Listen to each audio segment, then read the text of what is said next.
Bom, obrigado, bom dia a todos. É um prazer estar aqui, gostaria de agradecer a CNA pelo convite. É um tema emocionante, né, que a gente tem conversado bastante aí esse ano, e vou tentar manter no meu tempo, embora seja difícil. Só que hoje de manhã já vimos vários assuntos, né, que motivaram. Estava ontem o Devani com o Paulo Romano discutindo algumas dessas terminologias que a gente espera aí ter alguma definição em breve.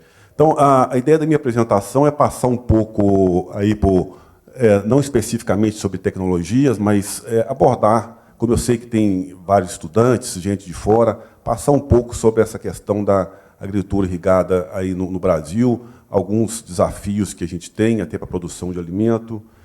Então, acho que um dos desafios que a gente tem é esse aumento populacional. Nós temos várias aí estimativas, né? Tem um crescimento aqui de alto, um crescimento aqui alto, médio, baixo, mas eu prefiro aí, embora nem sempre seja útil, ficar aí com a média. Se a gente pegar uma média aí, a gente está prevendo 9,1 bilhões de habitantes em 2050, e não é só mais gente, nós temos que pensar também aumento de demanda por produtos diferenciados, e também que a produção mundial de alimentos precisará aumentar em 70% e dobrar nos países em desenvolvimento. Eu não tenho dúvida nenhuma que isso, essa produção sustentável, ela passa pela questão da irrigação.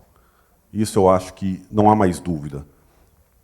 A questão também, um outro desafio que a gente tem, essa questão da multifuncionalidade. A partir do momento que a agricultura não é mais só alimento, ela começa a produzir também mais fibras, mais energia, isso começa, de certa forma, a competir. No Brasil, nós temos condições de fazer um pouco de tudo. Não tenho dúvida disso também. Mas isso realmente começa a criar um desafio para essa produção de alimento no país.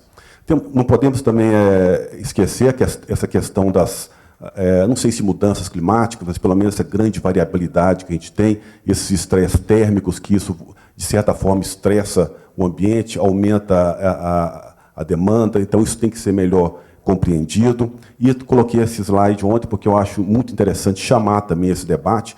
Nós temos muita coisa para falar e pouco tempo, então vou pensar aqui, porque eu acho que depois, nos debates, a gente pode conversar um pouco melhor. Essa questão do nexo água, energia e alimento. Né? Quando você fala, por exemplo, que a energia até 2050 ela vai ter que aumentar aí cerca de 80%, a produção de alimento 60%, a água mais ou menos 50%, que 11% das águas frescas do mundo já estão sendo utilizadas, que 30% da energia aí também prevê-se um crescimento, que existe uma relação forte entre esses fatores. Então, isso também começa a pressionar o ambiente. Tinha um outro slide que eu gosto sempre de comentar, que eu acho que é um desafio para a gente também, o pouco conhecimento que a gente tem do nosso ambiente, falta de dados. Nós temos aí que melhorar, fazer uma política de coleta de dados. Já tem exemplos no Brasil, casos de sucesso, que a ANA, a CPRM, faz um trabalho excepcional, mas é pouco. Nós temos que, toda vez que possível, falar dessa necessidade de coletar dados. A gente está... isso realmente vai nos permitir tomar decisão e tomar decisão acertada. Então, essa diversidade, como tem muita gente de fora também, é importante entender o nosso país. Nós temos uma grande variabilidade, de clima. Ficou ruim aqui a figura, mas aqui mostra como a gente varia aqui em termos de chuva, muita chuva no Amazonas, pouco no Nordeste. Então, isso influencia diretamente nas vazões dos nossos rios. E temos uma agricultura aí que é bem diferenciada. Nós temos aí áreas desse porte, onde nós temos aí 30, 40 colhedoras, com plantadoras logo atrás. Então, temos grandes áreas de pivô central, que é típico aqui na nossa região do Cerrado, então é um agricultor bem diferente, mas temos também o pequeno agricultor. Então, o desafio nosso é realmente gigantesco. Como trabalhar, de uma certa forma, essa questão da água, essa questão da tecnologia de irrigação para esses diversos setores. Esse pessoal também, o pequeno, hoje sofre muito com a questão da energia. E temos também, na questão da irrigação, nós temos equipamentos altamente sofisticados, como é o caso do pivô central, como é o caso da irrigação localizada, que tem grande tecnologia embarcada, mas temos também o pequeno produtor, isso é um caso real aqui perto do DF, que faz a irrigação do jeito que melhor ele pode fazer. Como a gente pode auxiliar esse tipo de produtor, né? Então, nós temos também essa questão do desafio para a produção sustentável de alimento. Produzir alimento, nós precisamos de alguma coisa. É luz do sol, é fertilizante, mas eu gosto de me ater nesses dois, terra e água. Tá? A questão da terra, eu costumo dizer que eu acho que nós fizemos um bom trabalho ao longo desses anos. Se a gente pegar esse gráfico, ele pode vir aqui até 1977, a gente pode olhar que a nossa área plantada aqui ela aumentou muito pouco, em torno aí de 40%.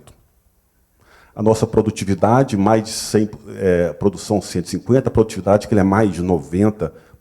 Então, a gente não tem mais que desmatar para se produzir alimento no Brasil. Nós temos tecnologia suficiente para produzir com as áreas que a gente já tem. E temos que pensar que, nesse contexto, a população brasileira aumentou mais de 170%, e a gente põe produto na mesa do Brasil a 70% do preço que ele era em 1977. E temos também a questão, só nos cerrados, aí, da pastagem degradada. Que, se a gente utilizar essas áreas, e temos tecnologia como integração lavoura-pecuária-floresta, e a própria irrigação, a gente pode estar utilizando áreas que não estão sendo adequadamente utilizadas para a produção de alimento. Mas em questão, a questão da água, o que a gente sempre ouve falar, quando se fala em água, não tem, infelizmente, nenhum caso de sucesso. E a maioria das vezes, na agricultura, fala-se de conflitos. Conflito, principalmente, entre a irrigação e a energia. O uso da água no mundo, aí, se a gente for pegar um gráfico aí que é divulgado no mundo todo, aí, seria, se a gente pegar o mundo, aí, a agricultura está usando em torno de 70% da água.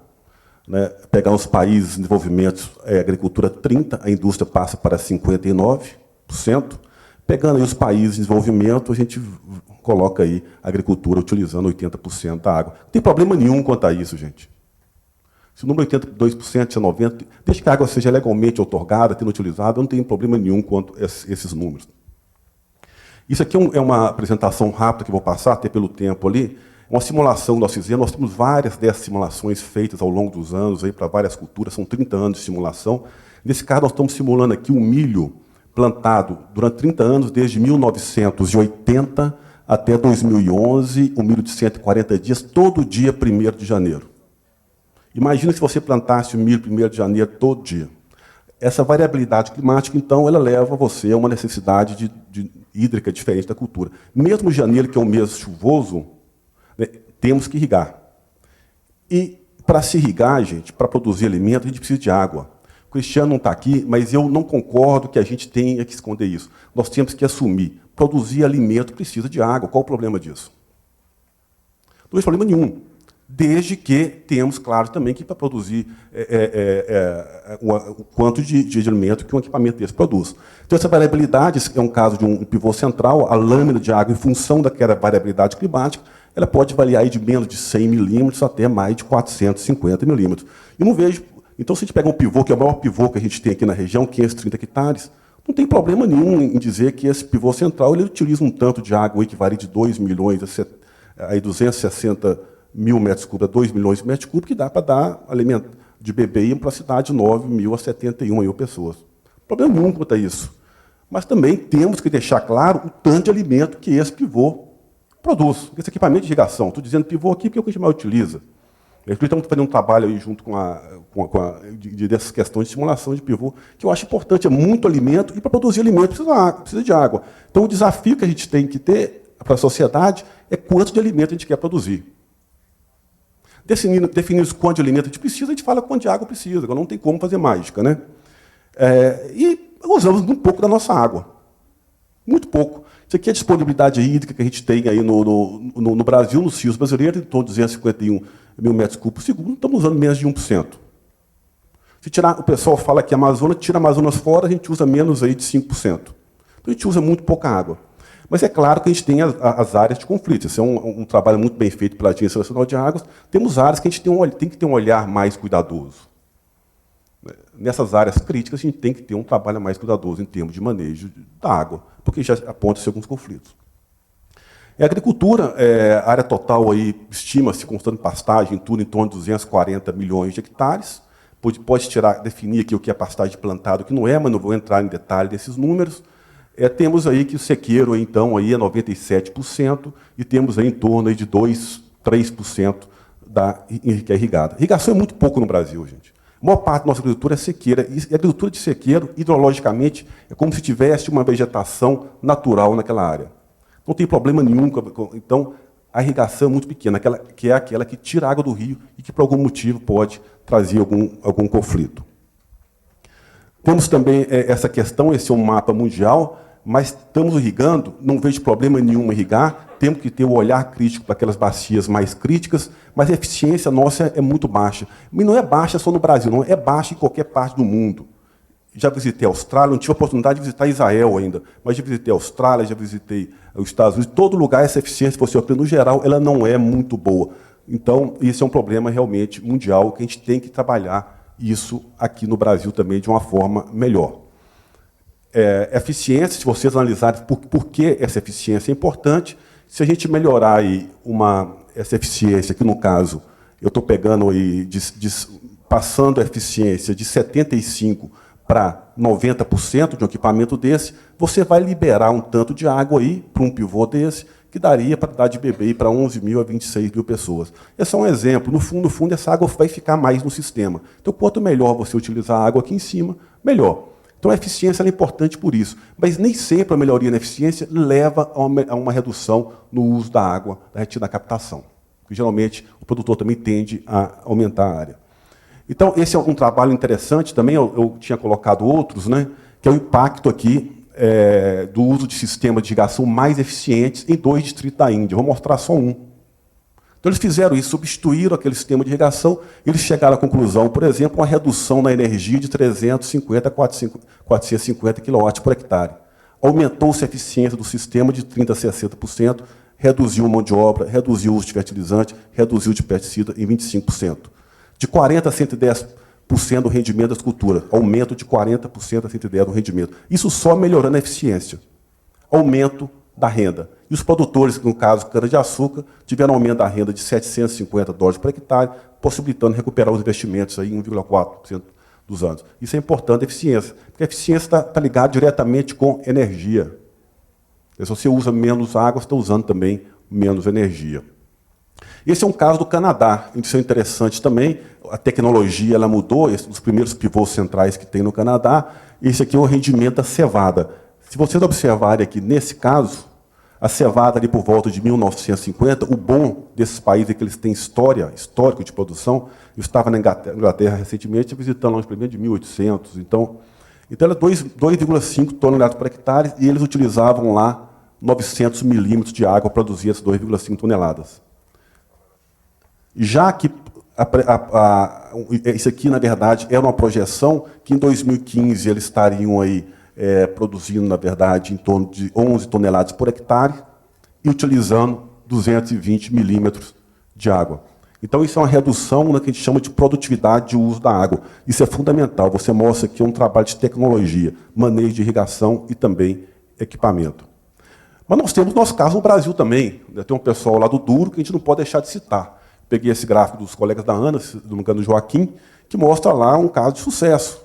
Arroz, desde 1960 a 70, aí, como é que ocorreu a redução do uso da água naqueles perímetros. Que é muito importante a gente ter isso documentado, né? Até para mostrar.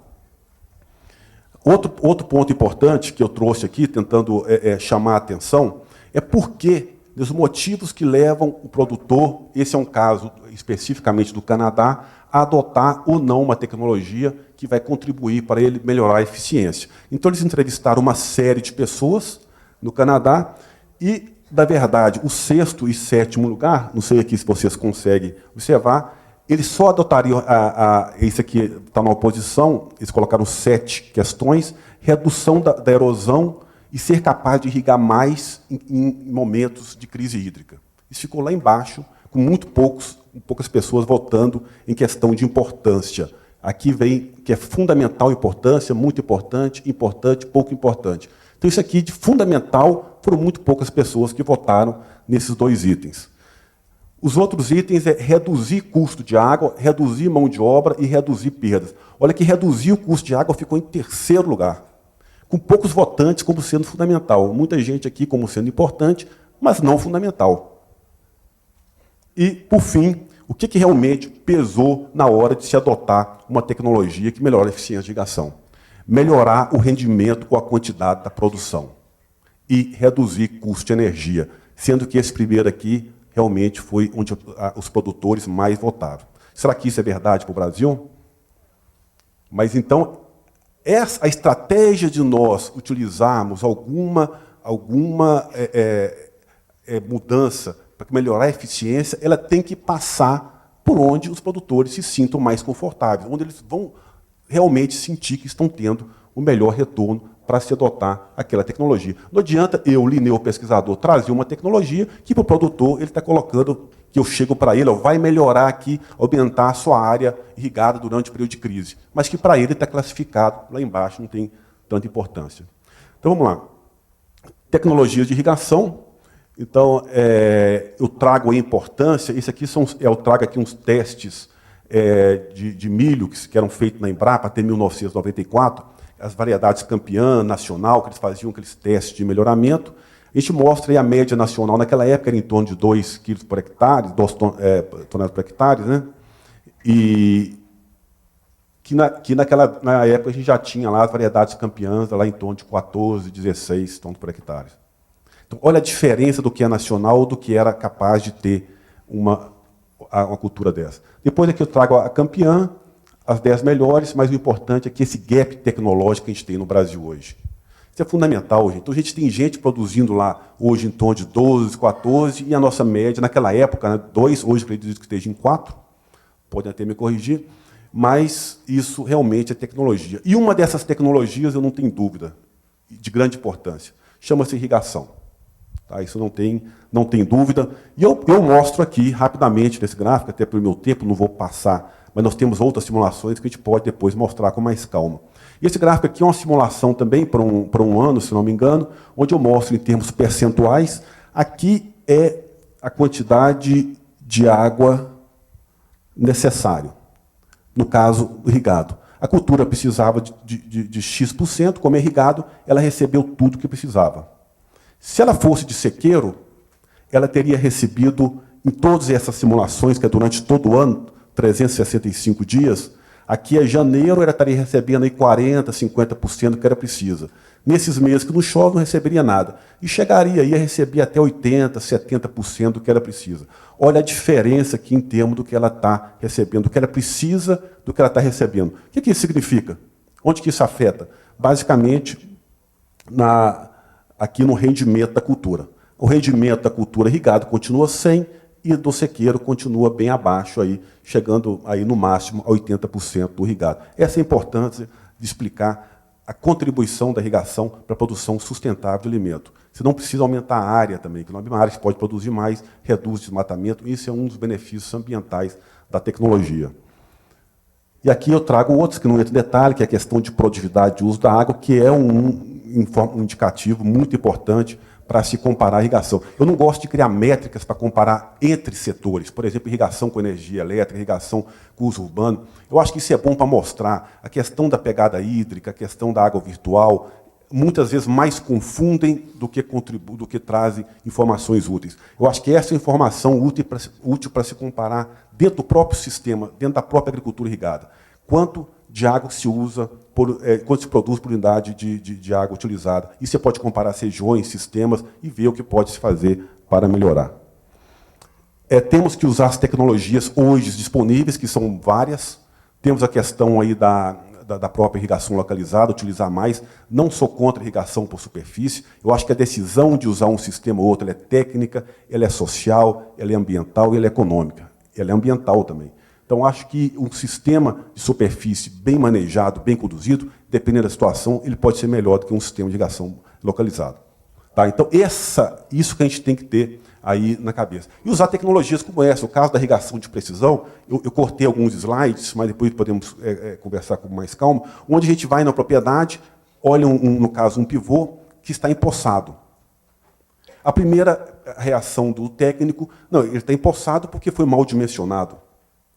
Não, porque dependendo onde se tirou a amostra de solo para se fazer o dimensionamento e o manejo daquele equipamento, como o solo é variável, isso pode estar sendo empoçado não por um mau dimensionamento, porque tem a variabilidade do solo. Então, a partir do momento que você considera essa variabilidade, você realmente melhora a eficiência, melhora os ganhos econômicos, e já estamos aí com alguns trabalhos aí nesse sentido.